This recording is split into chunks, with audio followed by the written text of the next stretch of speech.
मेरा अगला पॉइंट है और मैं कहता हूं कि हर विषय पे बात होनी चाहिए। राहुल गांधी जी को आपने जननायक बता दिया, बीजेपी कह रही है ये खलनायक है, जेडीयू कह रही है कि नीतीश कुमार जनसेवक है। जननायक की उपाधि देना, प्रधानमंत्री कह रहे हैं कि ये कर्पूरी ठाकुर जी की भी उपाधि को चोरी करना चाहती है कांग्रेस पार्टी। क्या आपको लगता है? और तेजस्वी यादव को जो कि जननायक बोला गया, उनके सगे भाई तेज प्रताप कहते हैं जननायक कहना बिल्कुल सही नहीं होगा। अब्दुल बारी सिद्दीकी कहते हैं जननायक बनने में भी तेजस्वी यादव को समय लगेगा। जननायक की उपाधि आप ऐसे बांट रहे हैं, पता नहीं क्या हो गया जैसे। अमीश देवगन जी, जिस देश के मूर्धन्य नेता ने हजारों किलोमीटर की पदयात्रा की हो इस देश के नागरिकों का दुख दर्द बांटने के लिए, क्या वो जननायक नहीं है?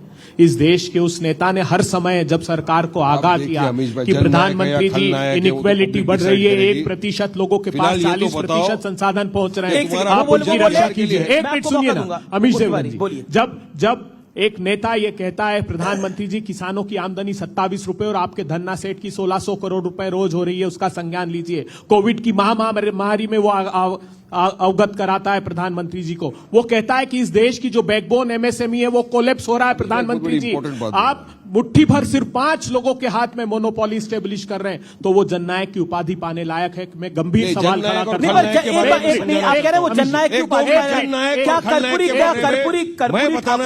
बराबर है राहुल गांधी? आप मान रहे हैं? बारिश भाई एक मिनट, गंभीर बात कहना। कर्पूरी ठाकुर परिवारवाद के धुर विरोधी थे। बहुत गंभीर बात कर रहा हूं अमीश देवगन जी। कर्पूरी ठाकुर परिवारवाद के धुर विरोधी थे। बहुत गंभीर बात करने वाला हूं। गंभीर बात मैं भी कर रहा हूं। सुनिए ना, आप बिल्कुल गंभीर बात कर रहे हैं। कर्पूरी ठाकुर जी गंभीर बात करने के लिए जननायक अगर राहुल गांधी जननायक है तो मतलब कर्पूरी बाबू की बराबरी करवा रहे हैं। कर्पूरी ठाकुर की सरकार किसने गिराई? भारतीय जनता पार्टी, राष्ट्रीय स्वयंसेवक संघ, जनसंघ ने क्यों गिराई? 26% का आरक्षण उन्होंने दिया। इन्होंने कर्पूरी ठाकुर का अपमान किया।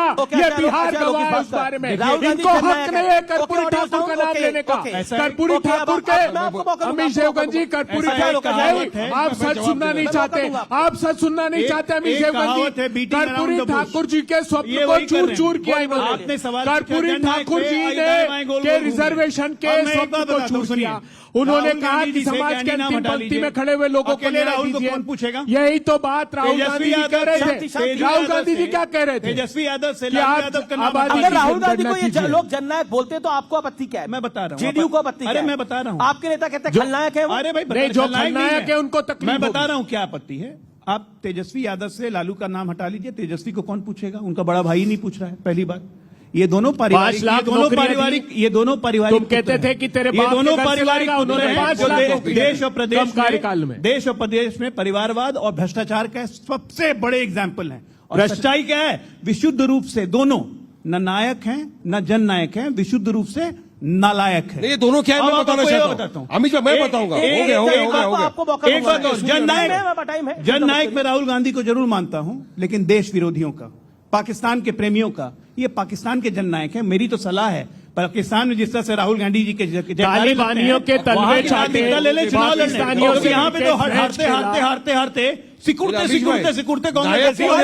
सुनिए, अच्छा, आप बड़ी क्षेत्रीय पार्टी हो गई कांग्रेस। एक उप मुख्यमंत्री मुसलमान होना चाहिए। देखिए वही है ना। और इन्होंने तो पिछड़े से भी इन्होंने तो मुकेश सहनी को उप मुख्यमंत्री बनाया है। देखिए सुनिए, वही तो बता रहा हूँ, नायक जननायक की बात हो रही है, मगर असल में तो सब ये खलनायक है। वो तो पूरा देश देख रहा है। नालायक भाई, हिपोक्रेसी क्या है बताओ दोनों की।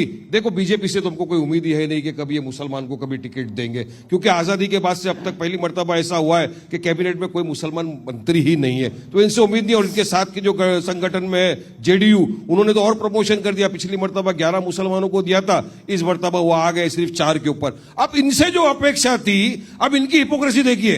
2% वाला मल्ला का बेटा बन सकता है उप मुख्यमंत्री, मगर मोहम्मद का बेटा नहीं बन सकता। हैदराबाद की 8% वाला यादव बन सकता है, बिहार में 19%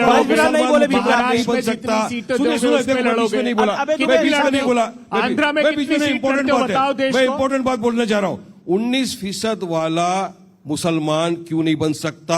तुम उनका प्रतिनिधित्व करते ही नहीं हो। मुख्यमंत्री क्यों नहीं बन सकता? मुसलमान के हक को दबाते हो। 19% वाले को अधिकार नहीं है, इसीलिए बोलते हैं सरकारी की लड़ाई है, बराबरी की लड़ाई है, हक की